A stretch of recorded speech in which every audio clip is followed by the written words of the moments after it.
Casey, other side. It's obviously been a while since we've seen you in the octagon. It's been even longer since we've got to see you fight in this part of the world. So I guess physically, emotionally, how was camp, even with the opponent change so close to the date? Yeah, great camp and super excited to be here in Australia. It's been a long time coming for me for this homecoming, 4 years I think since I fought in Australia. So just super excited that I'm here. When they announced this card, did you think it was a no-brainer that they would put you on this? Because they had been to Australia since you came to the UFC, but this part of the world never really got to see you fight here. Yeah, I think that as I was like building and growing and they had me in the Apex and the Australia cards kept happening, I was like, one day, one day. And then last year I got booked on Sydney, but something happened and I fell out. So I got booked on this card and I was super excited. Then I lost my opponent and I was like, oh my God, am I never going to fight in Australia in the UFC? So a little stressful for a minute, but grateful that Luana took the fight and I'm still here. Well, Luana, like you mentioned, she's on a bit of a run in the UFC, and she's very popular now. So, is this even just a better case scenario, like a bigger named opponent, and more eyes on you here in Australia? Yeah, for sure. You know, she's got a lot of hype right now and 3-0 in the UFC, I think. So it's exciting for me to be able to take that away on Sunday. And, you know, I know what that feels like. I've been there and done that. So the confidence that she has, I'm sure, coming in, she feels great. So even better for me. Well, I was kind of, if you could expand on that, like you were 3-0 in the UFC and you were like this name that everyone was fighting, and now she's in that same exact position coming to your part of the world. So what do you think she is feeling coming into this? Because yes, it's a quick turnaround, but she seems to be like, you know, the more popular fighter in this division right now.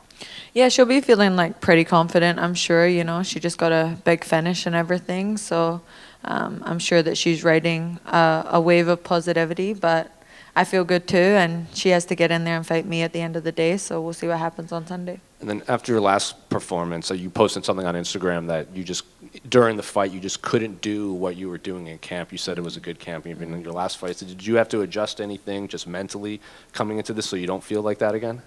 Yeah, I started talking to a sports psychiatrist as well after that last fight, but I'm not sure if that even had anything to do with it. I talked to a lot of people who have been in the UFC for a long time, and they all say that some nights you just, you know, you don't show up. You can't expect to be on 365 days of the year, and, you know, you pick a date 10 weeks out and you're like, I need to be ready on this day. Some days you're not, and, you know, you just got to learn to roll the punches. What is it like being in a UFC, you know, a high pressure UFC fight, and your body is not reacting to what you want it to do?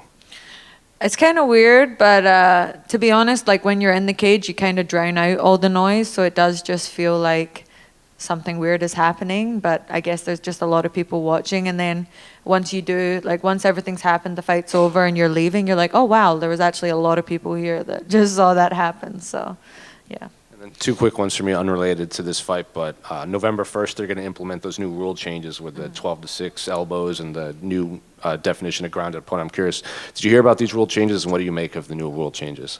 Yeah, I heard about them and I love them, especially the knee one. You know, I think people play that game too much where they try and put their fingertips down so that they can't get kneed. So just gives us more opportunity to land damage in close. And then the 12-6 elbows, obviously, that was famous with John Jones. So yeah, it's great.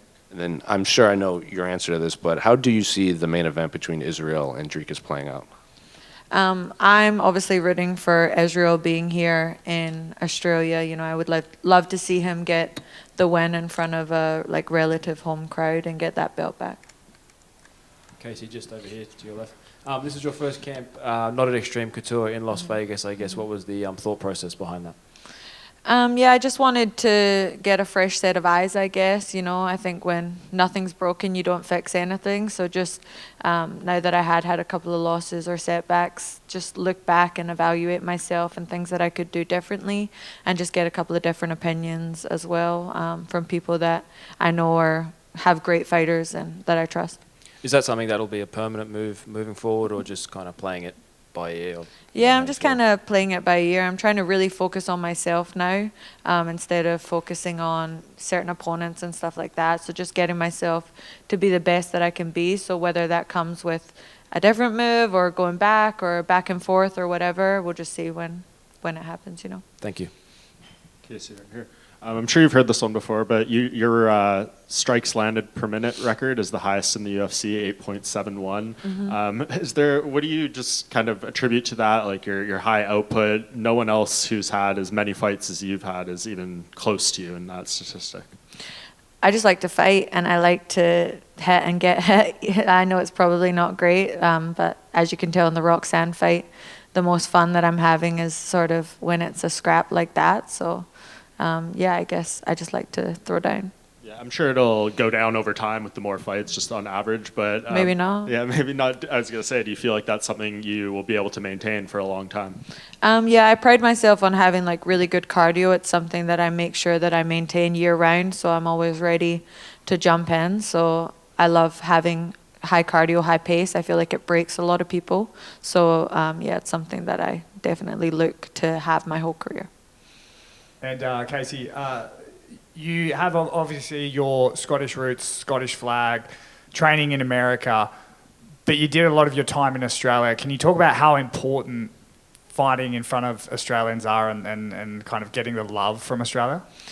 Yeah, so like my whole MMA career has been here in Australia pretty much. My whole amateur career was here. I started MMA here, put everything together here, and then had my first 4 professional fights here in Australia. So going to the live events before I was in the UFC, it was always my goal to be in the UFC one day and fight here in Australia. So very excited that it's here. And obviously the regional promotion you came up in is on this weekend as well. Is it important to kind of go back to your roots to see where you came from to obviously the sort of star you've become now?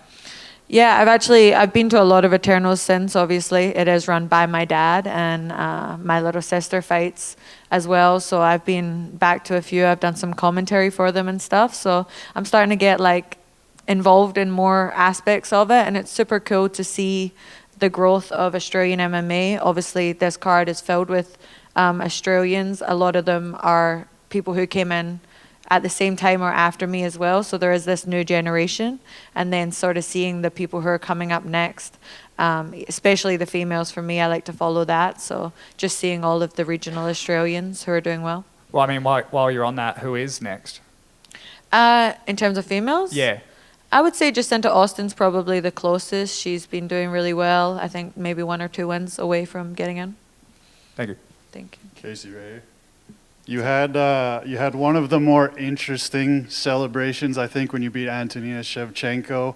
How do you think your celebrations compare to Raygun? And are we going to see another celly after this weekend? You are actually. I was practicing it this morning when I was training, so I'm not going to give it away though. You got to wait and see what my celebration's going to be. And I know there's a bit of history there between you and Veronica Hardy. She's on a bit of a win streak now. Is that one you want to get in the future? Yeah, sure. I'd love to fight everybody in the division. You know, I think I've always said that. I think that as long as you can stay in the UFC and continue to do well, you'll end up fighting everybody. So, yeah. And sure, I guess it's kind of a little bit of a grudge match, maybe. Cheers. This guy stole my question about ray gun. Thanks, mate.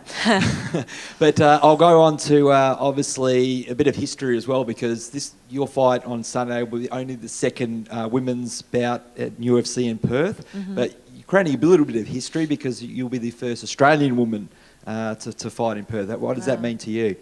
Wow, that's awesome. I actually didn't know that. But yeah, super cool. My last regional win before I got signed to the UFC was actually here in Perth as well. So it's been something that I've sort of been looking at as a manifestation kind of, or something, I guess, something along those lines. But it was my best performance regionally. So I'm looking to put my best performance here for Perth and get the crowd going.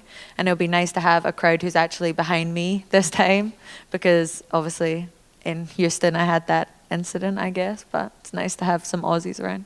Mitch already touched on it, but obviously it's been billed as Australia's biggest fight weekend, because it's obviously not only a massive weekend for you, but massive weekend for your family. Obviously, Eternal 87 on Saturday night with the prolific Cam O'Neill, and obviously I see Robin O'Neill over there as well. So a huge weekend for your family, and what we mean to cap it off with a victory on Sunday and a bit of breakdancing in ray gun style. Yeah, it'll be awesome. So my dad's done super well on building Australian MMA. You know, obviously he's not done it alone, but he's been a big part of building Australian MMA regionally here. So proud of him, and I hope to make him proud on Sunday too. Casey, just down here, talking about Cam, when was the last time he saw you fight? He comes to pretty much every one of my fights now. Yeah. So he'll travel with you with the UFC? Yeah, he has. Yeah, he was in Vegas in December. He was in London when I fought there as well. So he just comes to as many as he can. Is there any other family who will get a chance to see you now that it's back in Australia?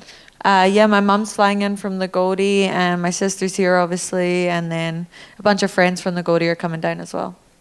How is that for you when you've got kind of friends and family around you, but you've got to focus on the task at hand?